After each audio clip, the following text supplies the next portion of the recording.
Një zjarr përfshiu pasditjen e së dielës trengun industrial në zonën e plazhit në Durrës, ku ndodhen mbi 20 dyqane që veprojnë kryesisht gjatë sezonit veror. Ngjarja u raportua rreth orës 16:30, ndërsa flakët e zjarrit shkaktuan dëme të mëdha materiale.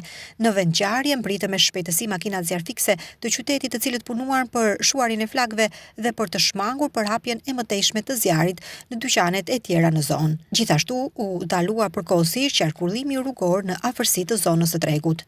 Tregu i ndërtuar kryesisht me struktura të përkohshme dhe llamarina ka bërë që flakët të përhapen me shpejtësi, duke rritur rrezikun për dëme edhe më të mëdha.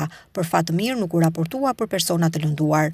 Për shkak të përmasave të ngjarjes dhe rrezikut të përhapjes së zjarrit, në ndihmë u angazhuan forcat të zjarfikses të ardhur nga Kavaja, Shijaku dhe porti i Durrësit. Forcat e policisë rrethuan zonën dhe larguan qytetarët nga perimetri i rrezikut për të garantuar sigurinë e tyre dhe për të lehtësuar punën e shërbimeve të emergjencës. Pasi flakët u vu në kontroll, policia nisi hetimet për të mësuar shkaqet e rënies së këtij zjarri.